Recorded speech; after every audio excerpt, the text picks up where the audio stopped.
Halo semuanya, perkenalkan nama saya Muhammad Arik Raswiansyah dengan NPM 24041010 234. Saya berasal dari kelas E041. Di sini saya membuat video tentang bagaimana tantangan governance digital di era AI. Dan video ini saya buat bertujuan untuk memenuhi tugas akhir mata kuliah governance digital. Oke, langsung saja. Untuk sekarang ini kita sudah hidup di era yang teknologinya tergolong lebih canggih dan maju. Serta perubahannya menurut saya cukup cepat. Salah satu teknologi yang paling sering dibahas dan mulai terasa dampaknya adalah kecerdasan buatan atau bisa disebut AI. Teknologi ini bukan cuma dipakai di dunia bisnis atau media sosial, namun juga sudah masuk ke ranah pemerintahan. Pelan-pelan, cara pemerintah bekerja juga ikut berubah karena adanya AI serta sistem digital. Kalau kita lihat, peran AI di pemerintahan modern sebenarnya cukup membantu. AI bisa dipakai untuk mengolah data yang jumlahnya besar, mempercepat pelayanan publik, sampai membantu pemerintah dalam mengambil keputusan. Di Indonesia misalnya, sistem kependudukan sudah banyak yang berbasis digital. Ada juga aplikasi layanan publik dan pemanfaatan data untuk penyaluran bantuan sosial. Dengan teknologi ini, proses yang dulunya lama dan ribet dapat ditangani dengan mudah serta lebih tertata. Namun, masalahnya nggak sesederhana itu. Begitu teknologi makin canggih, tantangan governance digital juga ikut muncul. Salah satu yang paling sering kita dengar adalah soal data. Di Indonesia sendiri, kasus kebocoran data dari berbagai platform digital, termasuk layanan publik, beberapa kali terjadi.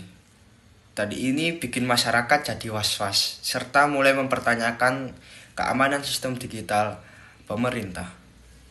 Padahal AI dan sistem digital itu sangat bergantung pada data masyarakat. Nah, selain itu, masih ada masalah data yang gak sinkron antar instansi. Dan akibatnya masyarakat sering diminta mengisi data yang sama berkali-kali di layanan yang berbeda. Dari sudut pandang pengguna, ini jelas bikin capek dan justru terasa tidak efisien. Di sini kelihatan bahwa teknologi sudah maju, namun tata kelolanya belum sepenuhnya siap.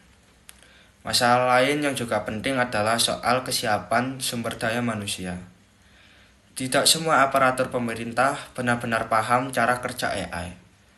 Kadang teknologi sudah dipakai, namun hanya sebatas mengikuti tren. Dan akhirnya keputusan berbasis AI diterima begitu saja tanpa digaji lebih dalam. Padahal AI itu bukan sesuatu yang netral 100%. Kalau datanya bias atau tidak lengkap, hasilnya juga bisa keliru dan berpotensi tidak adil. Kita juga bisa lihat kritik dari masyarakat terhadap beberapa layanan digital pemerintah yang dianggap malah memperlambat atau membingungkan. Ini bukan berarti teknologinya yang salah, tapi lebih ke arah implementasinya yang belum matang. Digitalisasi seharusnya mempermudah dan bukan menambah masalah baru. Lalu, apa yang seharusnya dilakukan pemerintah? Oke, menurut saya, pertama, pemerintah harus benar-benar jadi memprioritaskan perlindungan data-data masyarakat. Soal perlindungan data harus benar-benar jadi prioritas. Aturan soal data pribadi sudah ada, namun pelaksanaannya harus konsisten dan tegas. Tapi pelaksanaannya yang begitu konsisten dan tegas juga harus terjaga dan terjamin oleh pemerintah juga. Untuk yang kedua, aparatur negara perlu dibekali pemahaman yang cukup tentang teknologi dan AI. Bukan cuman cara pakainya, tapi juga resikonya. Dengan begitu, teknologi tetap berada di bawah kendali manusia. Selain itu, transparansi juga penting. Masyarakat perlu tahu bagaimana AI digunakan dalam pelayanan publik dan pengambilan keputusan. Kalau masyarakat paham dan merasa dilibatkan, kepercayaan publik akan lebih mudah terjaga. Pemerintah juga sebaiknya melibatkan akademisi dan ahli teknologi dalam merancang kebijakan digital, supaya keputusan tidak hanya canggih secara teknis, namun juga kuat secara etika. Jadi tantangan governance digital di era AI sebenarnya bukan soal mau pakai teknologi atau tidak. Tantangannya adalah bagaimana teknologi itu dikelola dengan bijak.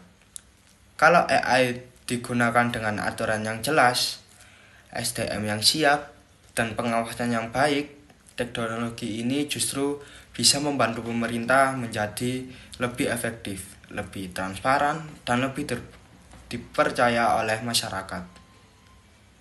Dan sekian dari saya. Bila ada kurangnya, mohon dimaafkan. Terima kasih.